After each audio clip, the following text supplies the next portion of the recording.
All right, Shalom. First and foremost, I want to give all honor, glory, and praises to Yahweh, Ba'ashem Yahweh Shai, Ba'ashem Rakan Kadash. Double honors to the apostles and elders of Great Millstone. Peace, love, and salutation to the hopefully elect. All right, it's the brother Azariah here. And through the spirit, I just want to do a lesson that came to mind. And basically the title of the lesson is going to be, let's see here. Well, the title that just came to me was crucify the flesh. But the first title I came up with was wean yourselves from the things of this world, or something to that effect. And the thought I was having was, all right, there's going to be certain things that it's not going to be expedient to do during the time of Jacob's trouble, and I spoke about this briefly with one of the with one of the brothers that comes around the camp right now. And it was just a thought I had, like for instance, when you have sex, when your seed of copulation comes out of you. Let's get that.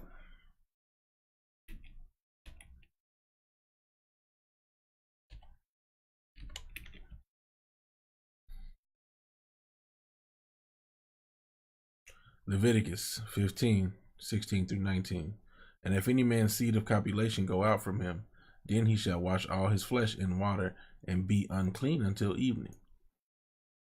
And every garment and every skin whereon is the seed of copulation shall be washed with water and be unclean until the evening.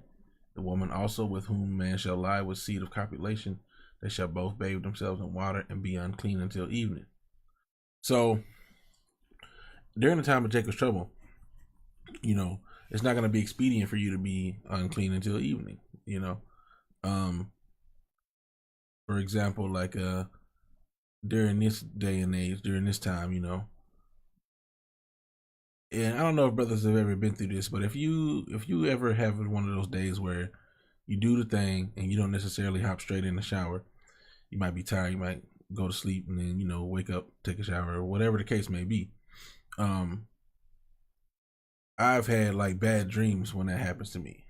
Like I'll it's almost like the it's almost like the protection is like the shields are down for a little bit, so to speak. And it's like that's not going to be something you're going to want to be caught in out there in Jacob's trouble.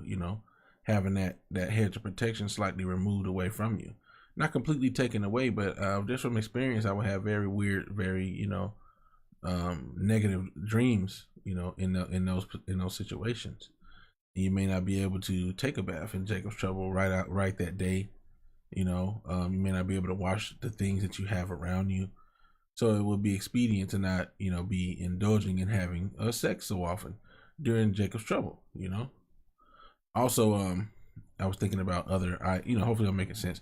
I was thinking about other things such as like, alcohol, beer, brothers, there's nothing wrong with drinking, scripturally and legally you can, all things are lawful, but not expedient though. During the time of Jacob's trouble, it's not going to be, expedient to be drinking, man. We're going to need to have our faculties about us. We're going to be, we're going to be going from place to place, trying to, who knows exactly how it's going to be, but more than likely we're going to need to be ready to move at a moment's notice. And being, even just not even being drunk, even just being slightly under the influence is going to impair your judgment, it's going to impair your ability to move.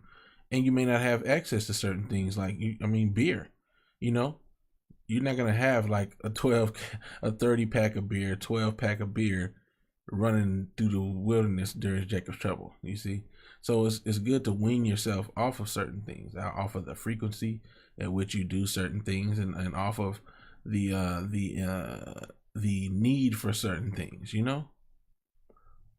because there's going to come a time where we're not going to have it, and our body can go through withdrawals when it's used to having certain things and you don't have them anymore. We have to be able to fortify ourselves to not need certain things. So yeah, I'm gonna go get some scriptures. So let's see here. So I was just going through, this here Galatians 5 and 20. I just go to 23. Meekness and temperance, against such there is no law. These are the fruits of the spirit. But I was looking at temperance. Want to go into that word. Okay, so like, is this the one? No, this is crucified. All right, so temperance. Let's just let it play. Strong's G 1466. Ekrataya. Ekrataya. Ekrataya. Just in case, because I don't know if I have. Let me see. Yeah, I think I no. Wait, let me see. No, it's not muted. Okay, so lucky.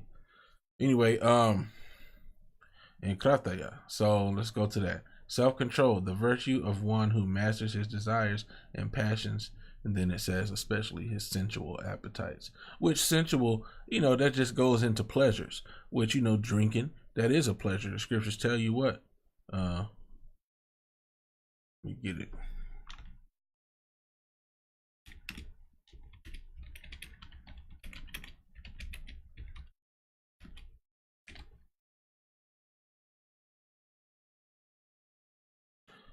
Ecclesiasticus 31:27. Wine is as good as life to a man, if it be drunk moderately.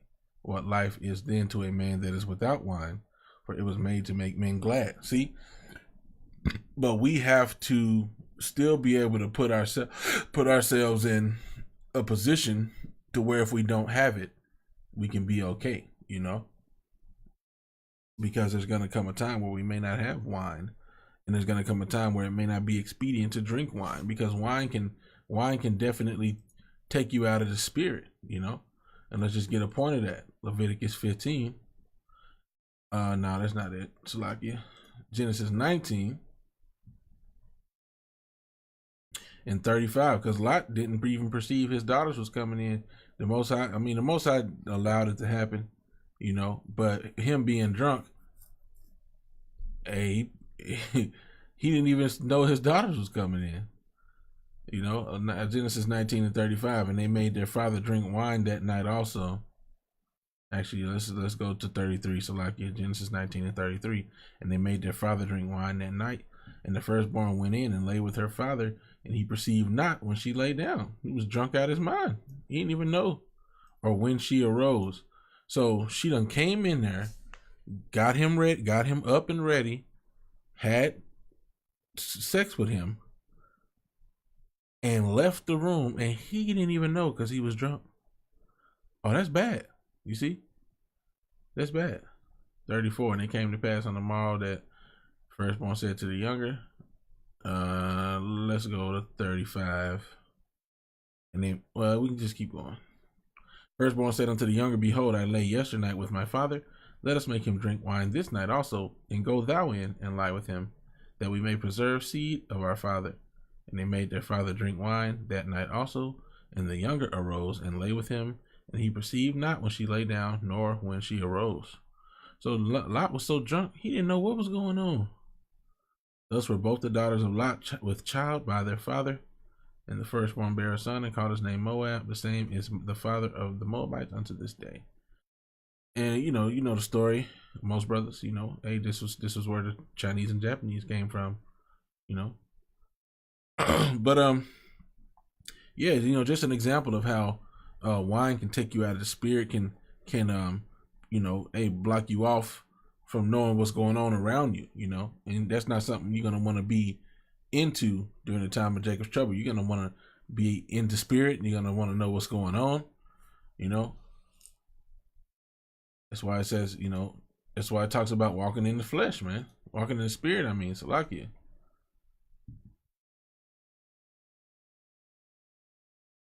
Let me see. Galatians 5 and 16. This I say then, walk in the spirit, and ye shall not fulfill the lust of the flesh, So we gotta walk in the spirit, man. We gotta, and part of that, like I went into, it said the fruits of the spirit as well. One of those fruits of the spirit is temperance. You see? Temperance, which is self-control, And we gotta be able to rule over our whole flesh, our whole spirit, to the point where it's like, I don't need that for real, But it's all a process. We gotta pray for strength. Hey man, it's troubling times is coming. And definitely with these troubling times coming, we need to fortify. We need to strengthen ourselves so that we don't get deep into, a what's the best way? I'm trying to think of the best way to say this. If we drink, with the demonization that's going to come, the pressure that's going to come, we don't want that to become a crutch. We don't want that to become the thing we run to when we're stressed out. We want the scriptures to become the thing we run to. We want Yahweh Ba'ashem Yahweh Shai to become the thing we run to when we're stressed out and when we need guidance and when we need comfort and when we need a break from everything that's going on. Let's hide ourselves in the secret place of the Most High, man. Let me get that.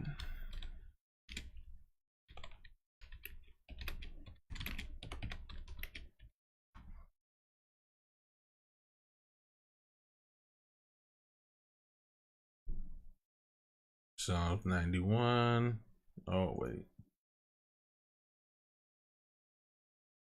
Psalms 91:1. He that dwelleth in the secret place of the Most High shall abide under the shadow of the Almighty. I will say of Yahweh, He is my refuge and my fortress, my power. In Him will I trust. Surely He shall deliver thee from the snare of the fowler and from the noisome pestilence. See, that's what's coming, man. The snares of the fowler, Esau the white man, and the noisome pestilence, man. He shall cover thee with his feathers, and under his wings shalt thou trust. His truth shall be thy shield and buckler. You see? Thou shalt not be afraid for the terror by night, nor for the arrow that flieth by day, the missiles, nor for the pestilence that walketh in darkness, nor for the destruction that wasteth at noonday. Verse 7, 1,000 shall fall at thy side, and 10,000 at thy right hand, but it shall not come nigh thee. Only with thine eyes shalt thou behold and see the reward of the wicked. And I pray I be of that number. I pray you brothers be of that number, you sincere brothers. Verse 9, because thou hast made Yahweh, which is my refuge, even the Most High, thy habitation, there shall no evil befall thee, neither shall any plague come nigh thy dwelling. For he shall give his angels charge over thee to keep thee in all thy ways. I mean, I'm all down there done read the whole thing. They shall bear thee up in their hands, lest thou dash thy foot against a stone. Thou shalt tread upon the lion and adder, the young lion and the dragon shalt thou trample underfoot. These wicked people out here, man. 14, because he hath set his love upon me, therefore will I deliver him. It's talking about the man who set his love upon the Most High. I will set him on high because he have known my name. Oh, that's a cut. Known my name. He shall call upon me, and I will answer him. I will be with him in trouble. I will deliver him and honor him. With long life will I satisfy him and show him my salvation. And that's what we're trying to do. We're trying to be a part of the elect, man. We're trying to be the elect, And part of being the elect, part of being kings and judges and princes is denying yourself, denying yourself the worldly lust, even from small things to, whatever it is, man. The scriptures tell you, woe unto the city when their princes arise in the morning and eat, Let's see here. I'm gonna just get that. And hey, hopefully, like I said, hopefully this is edifying.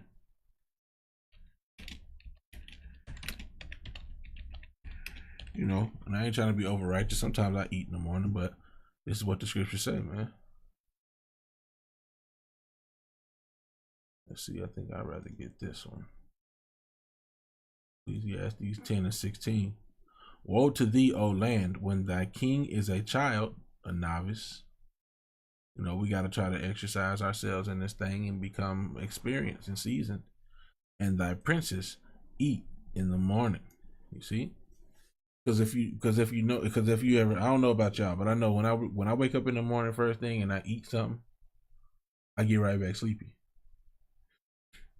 And that's why it says, woe unto thee, O land, when thy king is a child, meaning not experienced, unlearned in certain things, and thy princes eat in the morning. Because how you going to handle business and judge things and you sleepy and you drowsy and you don't have your wits about you? But that's a part of that temperance, that control, that discipline. Waking up and saying, you know what, I ain't about to eat or drink nothing right now. If you have the time, you know, you go on a mini fast. Wait till a certain hour to eat. But Salakia, like I said, hopefully this making sense. We gotta wean ourselves off of these certain things that we won't have access to. We need to get to that mindset where if all we had was manna raining from heaven, that we will be fine, and not murmuring and asking for quails and whatever else it may be. If all you had was some plants or some manna or something like that in your life, and the Most High was protecting you and guiding you, you would need to be okay with that in your mind. And now's the time to start getting used to that. You know what? I ain't gonna have this. I ain't gonna have that. Hey, and it goes for me as well. We cut things out of our lives that we ain't gonna have access to during the time of Jacob's trouble, just to prepare ourselves. Nothing wrong with preparing for thy battle. And I guess I'll get that as the last scripture.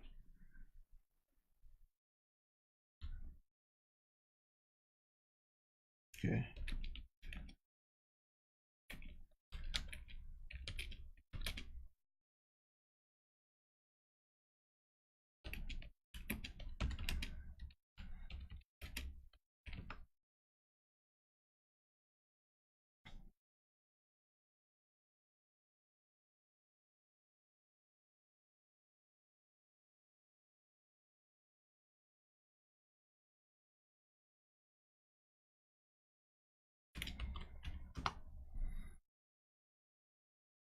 I mean, I literally just copied it.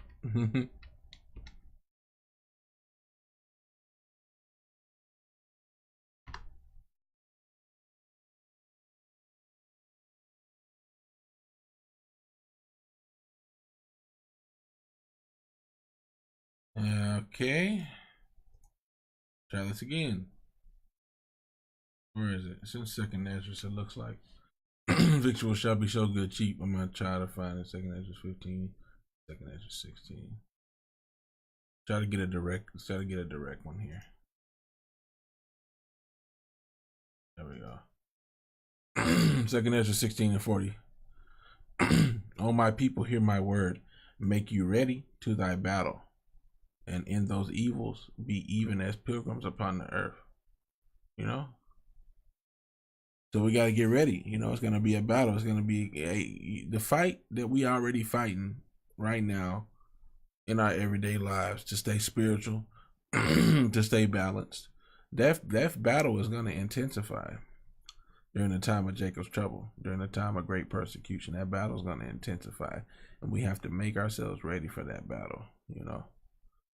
Get it settled in your mind that in order for us to be able to handle certain things, we're going to have to remove certain crutches, such as drinking or being dependent on drinking. We need to identify why we drink. If we drink a lot, why do we drink so much? Is it because I'm dealing with something? Because sometimes we have a way of suppressing things that we deal with that might be on our minds, rather than actually dealing with them and addressing them and getting over them. The last thing we want to do is hold on to something or continue, like the brother Ariella put out the video. We got to put a cap on the negative, man. We can't keep on putting negativity in front of our eyes, because there's enough negativity around us. You're gonna run into negativity regardless. So don't put extra negativity in your face. If you know something that pisses you off, don't continue to go click on that channel. If you see a title, you ain't always got to click on the video just because it's some wickedness and you want to see what it's about. No, sometimes you got to stop that, because you already know, man, you're going to make yourself mad. You're going to frustrate yourself. It's wicked. You acknowledge it. Don't click on it all the time. Be like, you know what? I ain't about to click on that right now.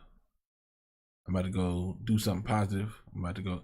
You got to eat enough honey that is sufficient for thee, and also you got to be wise about what you intaking in your body, man, in your mind, in your la'ab, your heart. You got to be careful, man.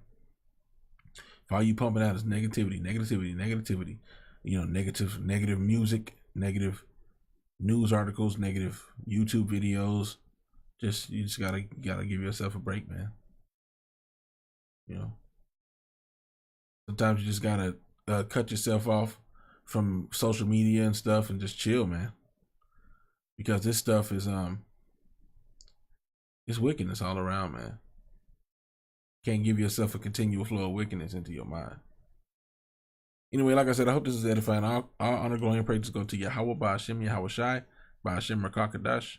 Double honors to the apostles and elders of Great Millstone. Peace, love, and salutation to the hopefully elect. All right, with that, I'll say Shalom.